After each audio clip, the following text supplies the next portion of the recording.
Hello, everyone. Uh, I'm Professor Parik Goswami. I'm head of the Department for Fashion and Textiles and Director of Technical Textile Research Center. Before I start, I want to thank my colleague, Andrew Hewitt, as well as colleagues from the marketing team, Abby, Rachel, for making this a reality. A lot of work went into making it happen.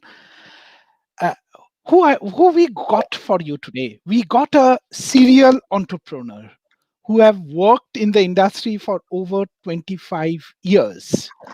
She got multiple awards during that period. Well, as an entrepreneur, she made a lot of money, but uh, I'm lucky to call her a colleague and friend as well.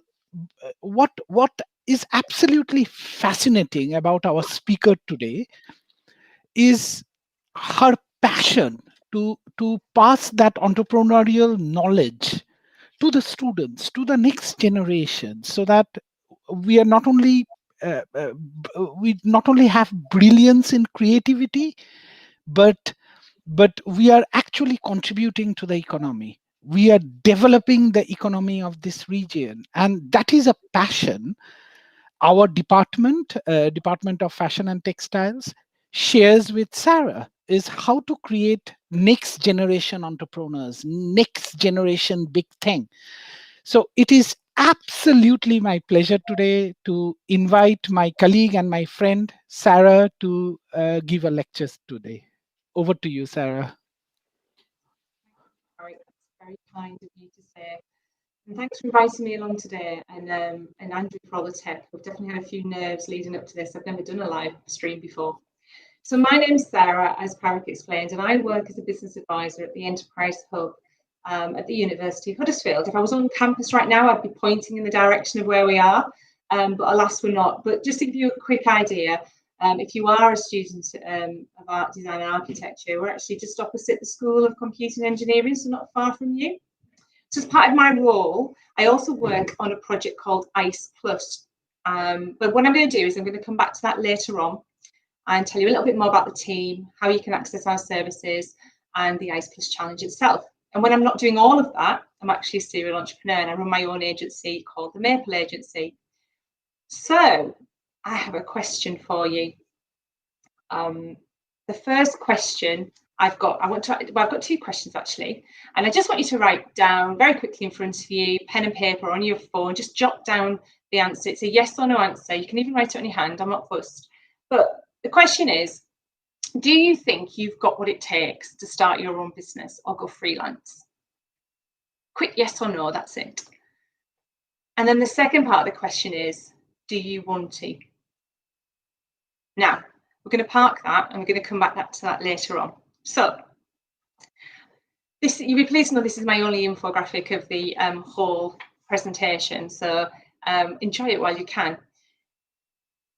I just want to draw your attention to a piece of research that was carried out. It was published last year around people's appetite to start their own business. And what they discovered was 64% of the workforce they interviewed actually wanted to start their own business, and a burning desire. And another really interesting fact was 83% of 18 to 24-year-olds dreamed of being self-employed. And probably the best bit about this research is it identified Yorkshire as an epicentre in the UK for aspiring entrepreneurs. So why am I telling you all this? Well, I want to demonstrate to you that there is a huge appetite out there, but I also want to spend the next 15-20 minutes exploring why we haven't got more people doing it. So for those of you who put no to the answers, we're going to take a look now at what some of the most common barriers are, or I believe they are, and certainly the barriers that I've experienced. So the first one is your head. All sorts of things go through your head when you're thinking about doing this and going self-employed. What will I make money? Is it the right time? Is it safe? And then we've got our confidence. Oh, how the confidence plays a huge part. Have I got what it takes? Will people want to buy? Or employ the services that I have.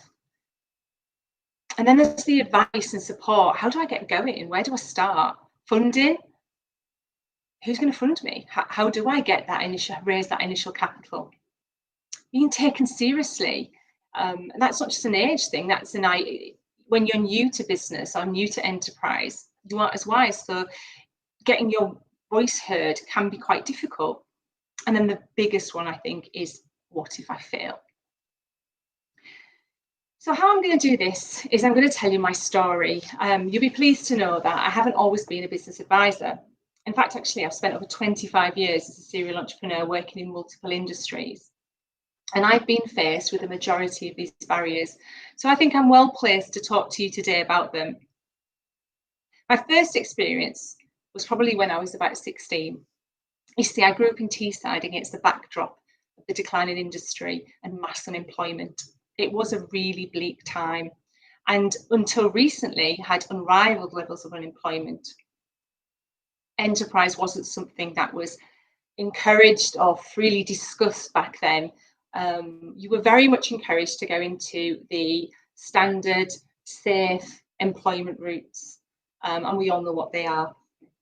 But at the tender age of 16, I had this burning desire to make my way in the world. You see, I'd seen a lot of hardship in my family. We were caught up in the decline of industry.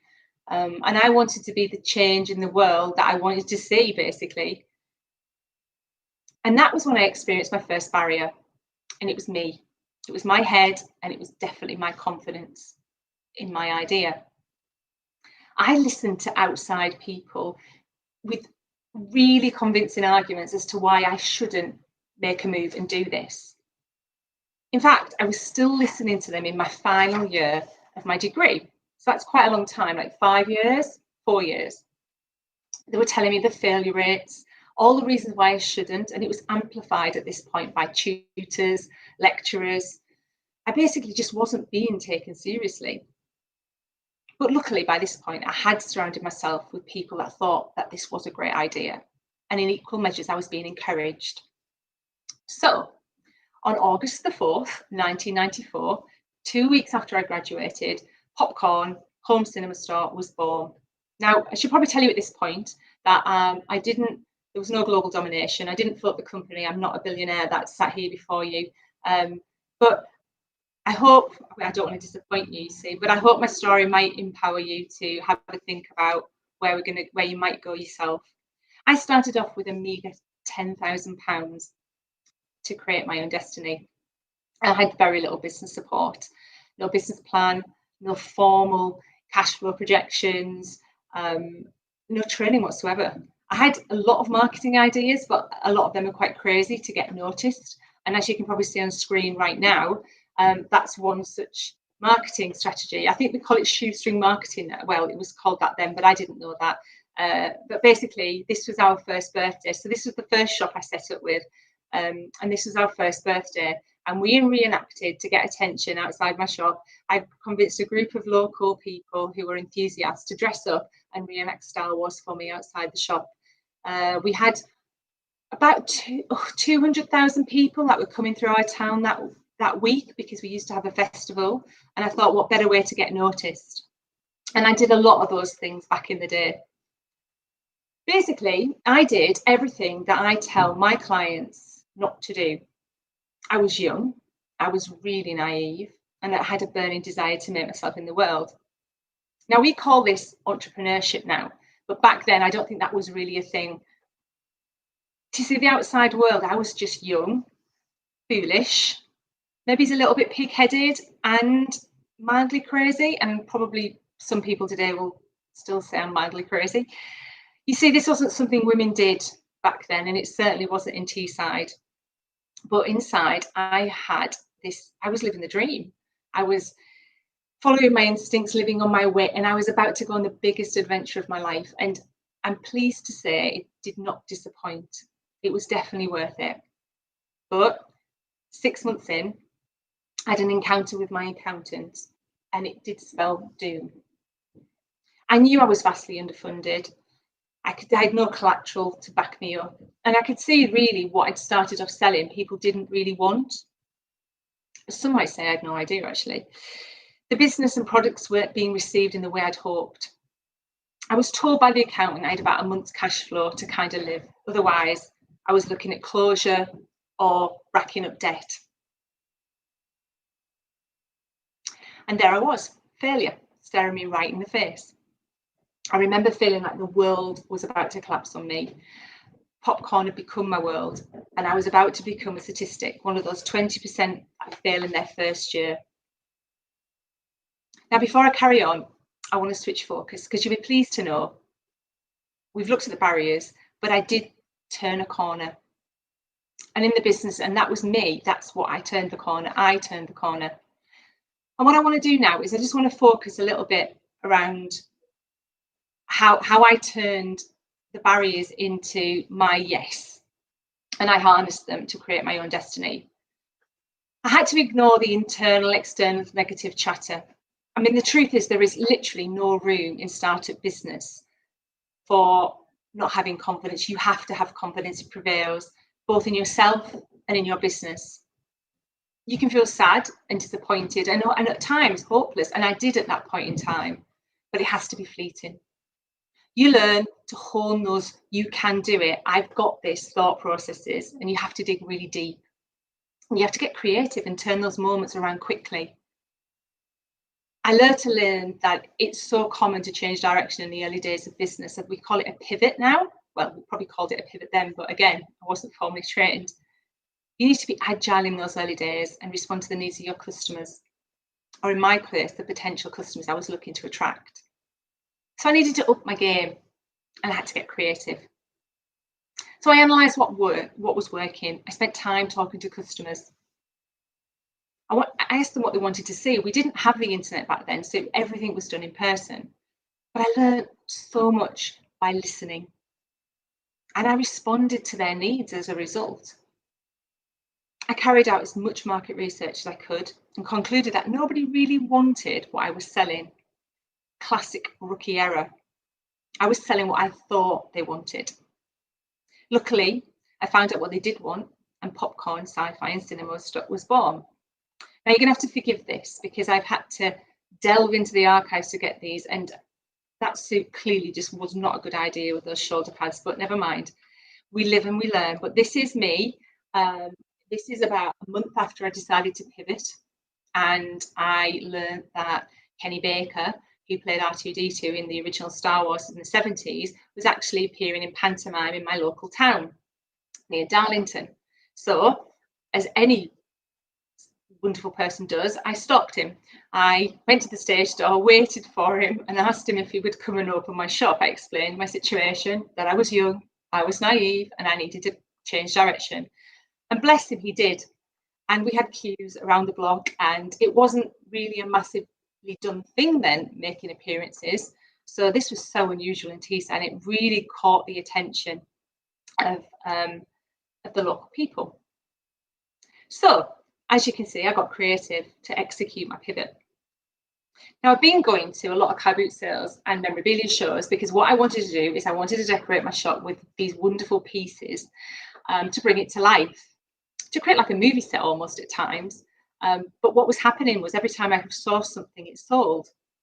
So I should have really known then, really, but they didn't want what I thought they wanted.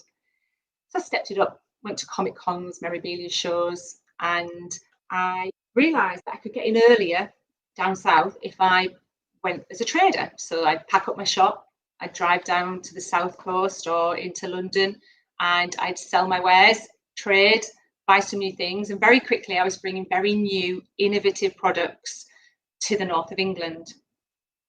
Very quickly, the Monday, Tuesday became the busiest days of the week, and we really started to turn our fate around. To ensure I could afford to live, I worked as a waitress, not in a cocktail bar, I hasten to add, but in a children's play centre. I spent the days hustling and working on sourcing new lines. I built my reputation on being an early adopter. I picked ranges and lines that I saw taking off in other parts of the world and other parts of the UK, and I brought them back to Teesside. It was fresh. I invested in building relationships with my customers and with a key accounts, so I always had a source of products. Now I want to show you this book cover. And for anybody who might have read it, if you haven't, then try and read it or listen to it, because it's a brilliant book. It's a book called The Purple Cow by Seth Godin. Now, I've always intuitively run my business along these principles, although I didn't know this until I read the book. He talks about how if you walk past a field full of cows, you switch off to them because you see the first black and white cow, and then beyond that, you don't notice the subtle differences in the other cows, and you almost become numb to them. And the same can be said about business. The market is saturated, so how do you stand out as a graphic designer in a sea of graphic designers? Well, his answer is to create your purple cow. And what he means by that is, if you were walking past that field with those black and white cows, but a purple cow was there also, you'd notice it. It stands out. You then go home and tell the story of the purple cow. You remember the purple cow. So I intuitively became my purple cow. Shoestring marketing campaigns, sourcing must-have products before my customers really knew they were must-haves, developing ranges that responded to the needs of my clients. I built a reputation on being ahead of the crowd, and it worked. As an early adopter as well in technology, I was one of the first to set up a website.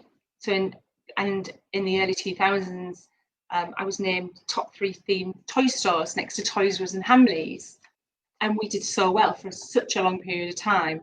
That was until the algorithms changed. From there, my business grew. I won awards, built websites, I went into other sectors, and I experienced amazing financial success that I only dreamed of. And of course, I was challenged at every turn.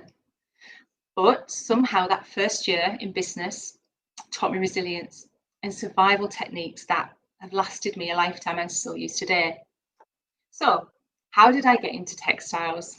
Well, I want to show you a collage of pictures. This was probably one of my last businesses and taught me the most, and also probably experienced the most success and high profile in a more public way, because I appeared on Dragon's Den. I'd spent about 10 years at this before I set this business up as a buyer for lifestyle clothing. And I did not think for 1 minute if I ever did go into the textile industry, it would ever be as cushions. But this opportunity presented itself to me, and I ran with it. This business was phenomenal. I sold in my first 24, 48 hours of trading, I sold 18,000 pieces. It was beyond me how well this was received into the market. And it's really difficult for me to condense 25 years of ventures into a 20-minute chat with you guys, but and forgive me for focusing on the early days, but I think it was pivotal in me getting to this stage. And maybe it's my story about Love Bomb Cushions is another presentation, another chat at some point about resilience. But this is just to highlight, Lorraine took them on the television, she cuddled them, we got other licenses, we created our own licenses. We took the emoji mascot, we called him the Love Bomb. We took him on tour all over the UK. He made guest appearances at parties, at children's hospitals, and brought just so much joy to the world whilst we were trading. It was fantastic. So none of my success would have been possible had my accountant not given me some tough love that day. And sometimes we have to take a good look and long look in the mirror. And we don't always like what we see. We have to accept when we get it wrong and what we're offering is either too early or isn't what people want. And the quicker we can do this and recognise it, the more successful we'll be in these early stages of running a business. Don't hang on to concepts, products, services that nobody wants in the vain hope they will. Sure, they may come back round, but we have to then need to thrive in the meantime. So I always like to have a takeaway. I'm into takeaways, and I don't mean food. So I want to give you a quick takeaway from today. We've all heard the phrase, face the fear and do it anyway. But going out of your comfort zone truly is the scariest feeling. I've walked in the shoes of anybody who put yes and wants to set up their business. I can't tell you how many tears I've cried. Yes, I'm Sarah and I'm a crier. But experimenting with new concepts and new ways of being, whether that's in business or in your life, can feel really emotional and put you out of your depth. But as a wonderful poet in the 80s said, and I've hung my hat on this most of my working life, what if I fall? Oh, but my darling, what if you fly? And I chose from a very early stage to focus on the flying, because it's like no other feeling when you do fly and you're creating your own destiny. And I've learned some great techniques that have helped me harness this. And one of them is journaling. And I know that might sound old-fashioned and boring, but journaling for me is a must. I've journaled now for about 18 years. Yes, I do it old-fashioned pen to paper, but my children do a more modern version online. It doesn't really matter how you do it. I've got 2 journals. I've got a journal for all the things I want to attract into my life, so the things I'm grateful for, and I say that and I write about that, the things that have happened, that I've experienced or I've been able to achieve. And then I also write about the things I want to bring into my life like they've happened. So say I want to do a marketing campaign and I want to get a reach of a couple of 100,000 viewers on a video, I'll talk about it like it's happened. Or I want to achieve financial success, I put a figure to it and I talk about it like it's happened, and I get excited. And then I have a journal for my fears, for when life is just getting me down and it's just too much. And that's a bit of a throwaway journal because I never keep it. I use loose leaf, or you can delete. But the reality, what this is hoping to achieve from this is that you write down all the weight of your mind. It's like a brain dump almost. And those are the techniques that I've used. In addition to that, I also make vision boards. And I think the SU have just run a vision board workshop actually, so they might be doing another one. So do check that out. And if not, maybe get in touch with the enterprise team. We can run one for you, because I'm a visioning coach. I believe it's really important to have a visual of where you want to take your life. Now could be that whoever's joining us today, you could be graduating. So you get a picture of yourself graduating, you focus on potentially the grade you want to achieve, but it's a great way of helping you look to the future in a positive way. So a little bit of a tip. So for every business I've ever had, there's always been somebody telling me they could have done it better than me, that they had the idea before me and they were planning to launch in the future. In fact, their idea was better than mine, because they're likely to be still working on that idea. You see, I worked out pretty early on that there wasn't really anything massively special about me other than I was prepared to take the risk and do it. I spent years listening to people tell me that they would have done it better than me and they would have done it like this or like that. And the whole time, in my young, naive way, I listened and told myself that not being perfect was a flaw. But as I developed, I realised that was my strength. I'd got stuff done, I acted, I was agile and I learned. And as I went along, but most of all, I wasn't scared to try and fail. And I realised that perfection was actually a barrier and would almost surely hold me back. Stop me in my tracks while I planned and figured and planned a little bit more. Well, why am I telling you all this? Because there's always going to be someone that tells you that they can do it better than you, or that they would have done it differently to you. There's always another check and balance you can do, another tweak, another plan. And perfectionists will always kind of do that. And that's nothing wrong with that. My husband's a perfectionist, and he came into my business in year 5, actually, to bring that level of perfection and detail to the business and to the concept. But perfection doesn't always get you trading. So trade first, then reach out for perfection if you need it or desire it. It would be my top tip. And then the last top tip, because I'm coming to an end, you'll be pleased to hear, and you can ask me lots of questions, is never compare yourself. This is a great quote of a book that's came out just before the pandemic last year. It's a marathon, not a sprint. How many times have you heard that? Do we listen? I don't know. Sometimes I have and sometimes I haven't. And to this day, I learned to not compare myself, but it's so hard because human nature being what it is, we just do. But if you can not comment, if you can not compare yourself to people, if you can recognize you are where you are on your journey and go with that and trust in the process, then I think you have much better results, and certainly internally you have much better results. And trust me, I've taken a lot of wrong turns with this one, so I'm talking to you Do as I say, not as I do, would be how I would say to you. So I guess what I'm trying to show you today is that if you show up and have a go, you can get through it. And you can turn all those barriers into positives, and you can turn the no's into yeses. And if, now we go back to the question, if by some magical way I've managed to turn a no into a possible today, or a no into a maybe, and a yes into an action, then the enterprise team at the University of Huddersfield are here to help you. We are what I never had, and our service is amazing. And I'm not speaking from within the service. I felt that a long time ago when I first found out about the service. The concept of having somebody guide you through those early stages, teach you how to pitch, run workshops to help you grow in the knowledge is just second to none. It's just so invaluable. It really is. And even if you're unsure today, try and connect with us, because maybe we can help you rule it out or rule it in.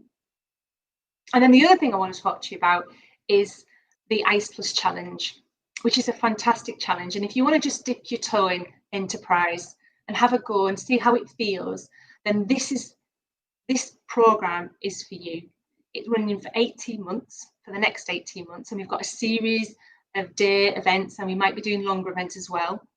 And what we do is we take a real life problem in a business from the local region, and we ask them to set a challenge for our students. We bring groups of students together, multidisciplinary, so you won't be with people within your school necessarily. And we ask you to try and come up with a solution and present it. So what you get out of this is a wonderful experience to work with other students across other schools that you perhaps wouldn't normally get, but also there's a chance of a paid placement, because the business that sets the challenge chooses a winning team to go and then implement the challenge in their business. And that's a paid placement, a short-term paid placement from 1 week up to 4 weeks. So I hope that I've inspired you a little bit, and do get in touch with us. And I know that you've probably got lots of questions, so I'm going to be quiet now and let Parik and the team ask me questions and challenge me. Thanks for listening. Sarah, seriously, such a good talk. Even I'm feeling motivated now. I'll ask you the obvious thing first. Was it fun going to Dragon's Den? Take us through the journey. Dragon's Den was interesting because what that picture doesn't show is how my knees were knocking together, literally shaking. And how my dress was shaking on the show, I'll never know, because I was so nervous. But it was fun. Yeah, I think at every stage of my business, everything I've ever done, I've always tried to approach it with that level of enjoyment. So Dragon's Den was just a fantastic way of testing me again. I mean, I've been in business a long time. I'd never done anything at such a large scale. I think I pitched to 4 million people. And then later that week, it was on Gogglebox to another however many million people. So yeah, it was fantastic. Great. Thank you so much for that, Sarah. Means one thing, we are colleague at Huddersfield University as well, and I think we can pretty safely say we are very proud how we interact with the industry and our enterprise team, so on and so forth, how we help our students to become entrepreneurs. Do you think there is a sudden shift even in the civic society, say LEP and stuff, to give that support? In other words, is it the best time we have ever seen to become entrepreneurs?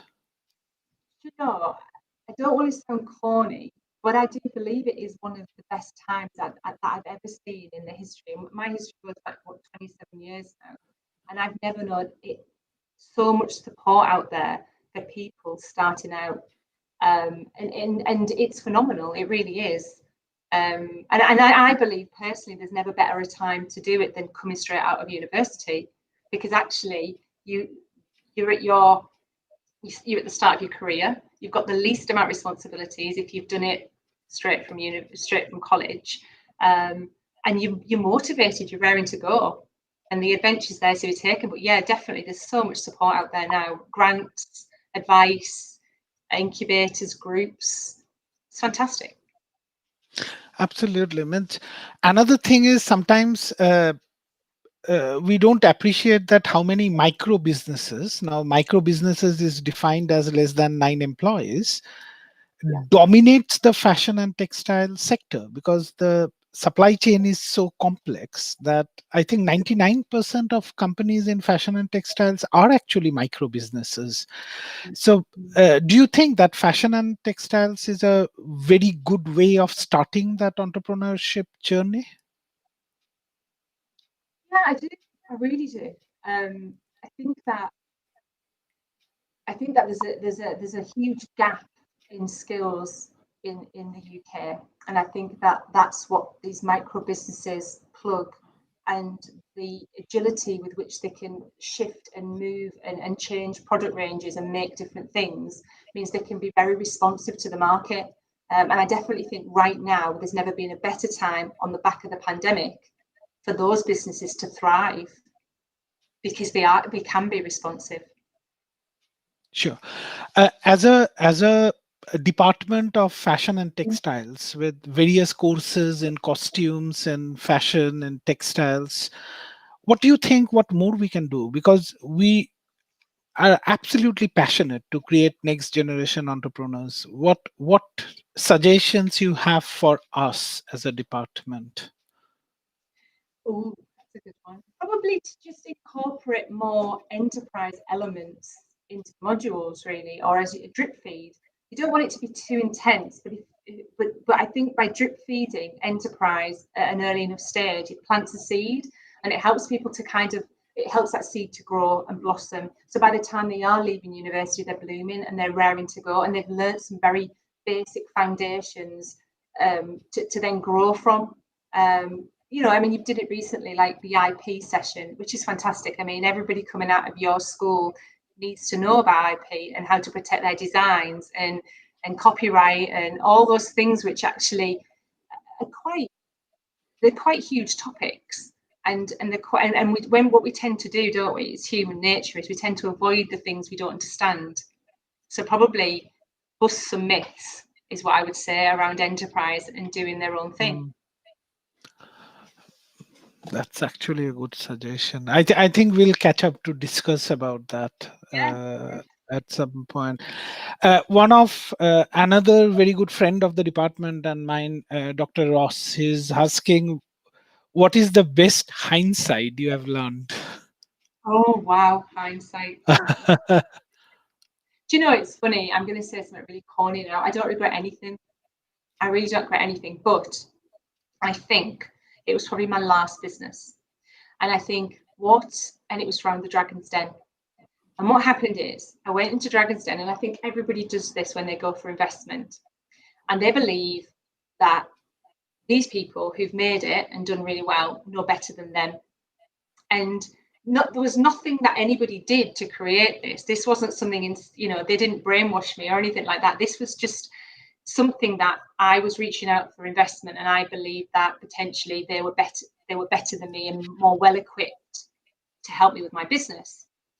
And what I learned after the whole episode in my life, I call it an episode, was actually nobody knows my business better than myself. And actually, I did a talk, and I did a series of talks about staying at the helm. And what we do is, when we go for investment and when we do something, especially like Dragon's Den, is we almost allow them to take the helm for us. And what I learned with after the event was, I can ask people and invite people up to the helm to stand by my side to advise me, but I need to stay in control, because actually nobody knows the business that as well as me. And I kind of weave that in today, because I think there will always be people who will tell you to do things differently, and there will always be people saying you're getting it wrong, or I know better. But you have to follow your intuition. You have to follow your gut instinct around yourself, your ability, your capability, because nobody knows the business as well as you do. And that was probably the biggest thing I learned. Yeah. Great. we are actually getting a lot of messages. Even I got a few personal ones saying, "What a great talk."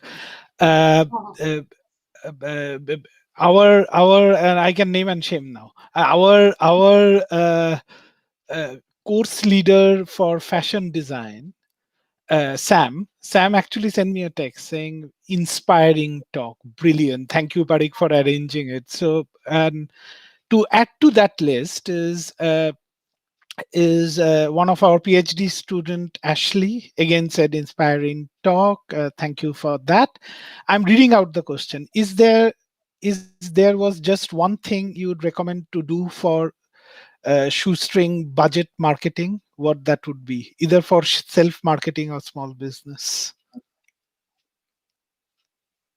I'm going to have to ask you to repeat that because I think my Wi-Fi is struggling a little bit. All right. Can you read the question from here? If you see there is I can hear you now. Actually, what? great. So I'll go slow. If there was just one thing you could recommend to do Yeah. for shoestring budget marketing, what would that be? Either for self marketing or small business. Oh, that's a really good one, isn't it? What would I suggest you do? Do you know? Okay, I could tell you some. That's probably another presentation. I could tell you some really interesting, very funny, and probably quite scary stories about marketing and the shoestring. What would I tell you to do? Be brave. Marketing's about being brave. Okay, it's about putting yourself out there, and whether that's you're putting your personal brand out there, or whether that's putting your business out there, it's about showing up. And so, for me, the one thing I would say is if you show up, then you can experience the success and delight of it working. I know in equal measures you can experience failure, and I've done it myself. But the wonderful thing about marketing is it's very fleeting. It's especially in the world of digital age. So you have to be brave and you have to try lots of different things to finally find the thing that works. And I can guarantee the thing that works will never be the thing you thought would have worked or where you thought you would start. But yeah, show up, take a risk, have a go. Don't get downhearted if it doesn't work. In terms of ideas, if you want ideas, then you need to think about your purple cow, how you can stand out, what can differentiate you, what you can say or how you can be that can help you stand out in a very busy market and crowd. And there are so many ways you can do that. And feel free to come along to the enterprise team and we can do some work with you, and we run workshops and we can potentially generate. So we've got some fantastic people in our team. You know, Catherine's brilliant at ideas and generating ideas. So do connect with us and email us, and we can maybe help you along. I think to end with, I'll add another thing. I got the privilege to work very closely with you for 6 months. The thing that came out and what I learned in that 6 months was the absolute passion you got for anything you do. I think that is another thing which is common in all entrepreneurs. I think all successful entrepreneurs is that passion that they can bring out.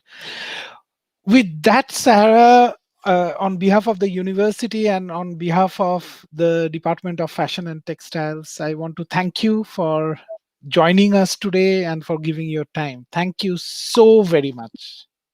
You're very welcome. Can I just very quickly plug our next week we've got with Future Fashion Factory and yourselves, we're doing how to get started in fashion, this business seminar. There's a panelist of three prominent people from the industry. The link's there, please do come along. It's the same as this, just streamed and you watch it. But I think you'll find it interesting if you wanted to get involved.